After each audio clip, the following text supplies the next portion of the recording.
Shabbat Shalom. What do we take as givens in Judaism? There's one God. The Torah is the story of our people. That the land and state of Israel have been in our thoughts and our prayers for millennia. And now that it is a state, Zionism is a piece of who we are. All of these things are true, and yet with each of them there is a range of opinions as to what they mean and how we access these ideas. For example, belief in God is part of being Jewish, though how people believe in God, if at all, might be different. Another example takes place in this week's Torah portion, Yitro, where the moment of revelation occurs. We tell this story as if we know, but if we look at the text closely, we don't know exactly what was going on.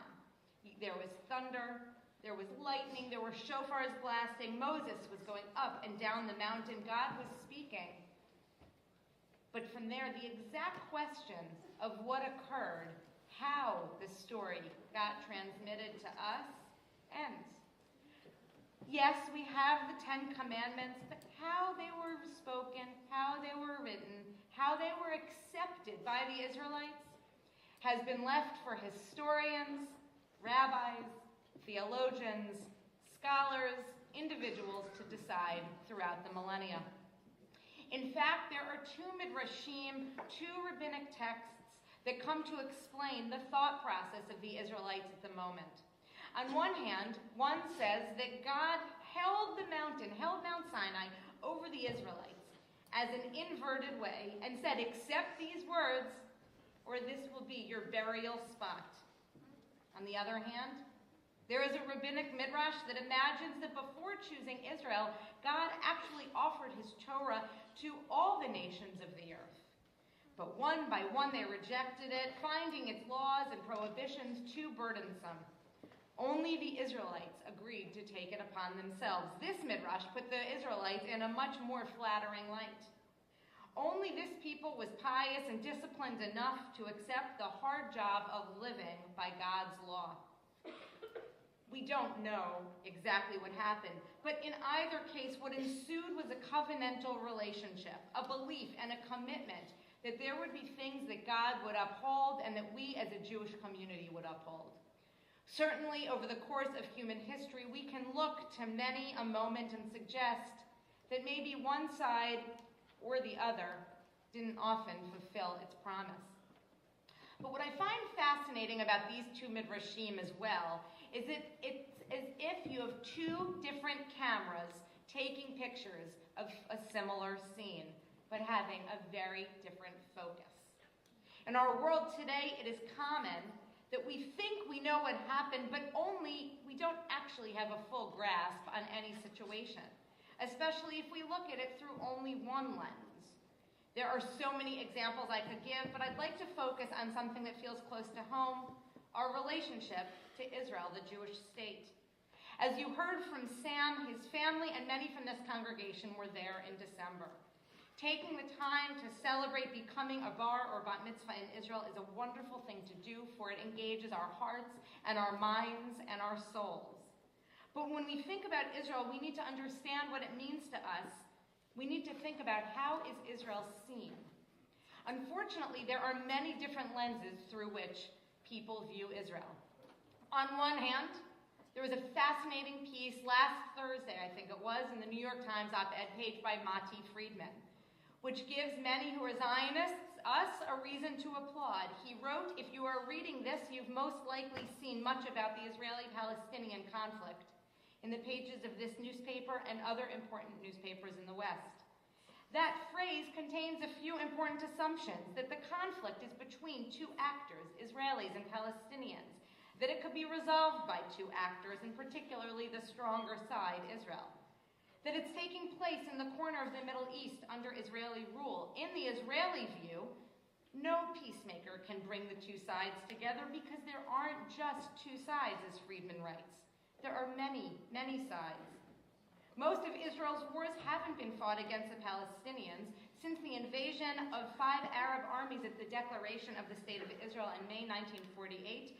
Palestinians made up a small number of the combatants facing the country. To someone here, zooming in to frame our problem as an Israeli-Palestinian conflict makes as much sense as describing the American-Italy conflict of 1944. American GIs were indeed dying in Italy that year, but an American instinctively knows that this can be understood only by seeing it as one small part of World War II. Today, Israel's most potent enemy, Friedman writes, is the Shiite theocracy in Iran, which is more than 1,000 miles away and isn't Palestinian or Arab. The gravest threat to Israel at close range is Hezbollah on our northern border, an army of Lebanese Shiite founded and funded by the Iranians. The anti-aircraft batteries of the Russians, Iran's patriots, already cover much of Israel's airspace from their new Syrian positions. You see, Monty Friedman is asking us and the world to realize that you can't talk just about the Israeli-Palestinian conflict without looking at it as a larger regional issue, without, in his words, zooming out. But sometimes people zoom out so much that they do miss the nuance of what is going on within the Israeli and Palestinian conflict, of what's happening. Just days after Friedman's op-ed came out, where many in the Jewish community were celebrating, there was another op-ed written in the New York Times that made a number of us uncomfortable. In Michelle Alexander's piece on Martin Luther King and the Palestinian-Israeli conflict, she presented quite a one-sided, a different piece about the issue. She questioned if MLK was still alive today, where would he stand on the issue? There have been pages and pages and pages of responses to that. But what I'd like to share is the following, written by a Reform rabbi, the past president of the CCAR. Rabbi Charles Kroloff shared, "I agree with Reverend Dr. William J. Barber, whom Michelle Alexander quotes, that the Palestinian child is as precious as the Jewish child. I agree with Ms. Alexander that some of the current Israeli government's policies towards its Arab populations deserve sharp criticism. However, if someone were to drop in from Mars and read Ms. Alexander's essay, he might easily conclude that there is a clear-cut case of Palestinian good guys versus Israeli bad guys. Nothing could be further from the truth. Ms. Alexander conveniently omits a single reference to decades of Palestinian terrorism, the murder of countless Jewish children, some sleeping in their bed, the bombing of restaurants, and attacks on aircraft. Nor does she mention the Palestinian glorification of suicide bombers by naming streets for them. And while she criticizes Israel's refusal to consider a large-scale repatriation of Arabs to Israel, she conveniently ignores the reality that such resettlement would overwhelm the Jewish population and threaten the very existence of the State of Israel. Is this what Martin Luther King would have celebrated? So how do we look at these complex issues? Here's my thought. When it comes to Zionism and our connection to Israel, a fundamental Jewish value, we need to be passionate critics, but from a place of deep commitment.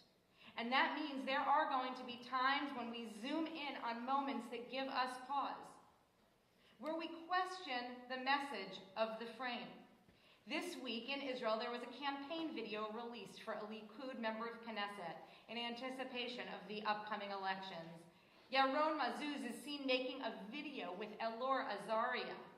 As Dr. Yehuda Kurtzer poignantly writes, the astonishing campaign video for Likud Deputy Minister and member of Knesset Yaron Mazuz, which enlists Elor Azaria, whose only qualification as a public figure is his conviction on the charge of manslaughter for shooting a disarmed and wounded Palestinian man lying on the ground in Hebron, represents a new low for the competitive field of Israeli nationalistic politics. It is critical that supporters of Israel grapple with the ramifications of this campaign for the story we tell about Israel. I believe that it is important that we raise our voices publicly in protest against this cynical political stunt, because those who are trying to speak in our name are actually our formal representatives.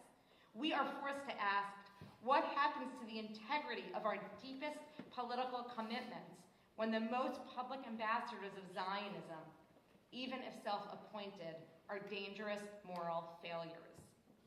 Two of the State of Israel's most common advocacy talking points are about the superior moral quality of its army and how Palestinians sanction and celebrate violence. These are aspirational stories that society seeks to tell about itself, and then are reinforced by anecdotes of images of self and other that further entrench them as formative beliefs. And indeed, the very prosecution of Azaria helps corroborate those myths, as did the condemnations of Azaria that came from certain sectors of the defense and military establishment, and especially in President Rivlin's refusal to grant a pardon. When Israel adheres to its own code of ethics, and when reasonable majorities condemn its violators, then the shocking exceptions can help prove the rule. So the idea that Azaria can be used as a useful political totem, an icon handpicked by a politician, undercuts this story of Israel, undercuts the story we are trying to tell, and transforms the narrative with which the IDF seeks to represent itself, and devastates the efforts to combat Israel's growing moral delegitimization. So here's the thing, when looking at any issue, we must examine different angles. We must see who is in the frame and who isn't. We must understand that stories are being told. We can come to conclusions, but only if we have a good understanding of what is going on. Our challenge in today's world of curated social media, on-demand television, echo chamber dialogue, is to find a way to go outside of our normal channels and tune our antennae to hear that which we aren't used to. We may not like it. We may find it repugnant.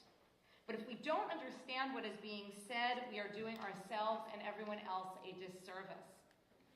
When the Torah was given, one of the 10 commandments was, "Thou shalt not bear false witness." I don't believe that everything is up for debate.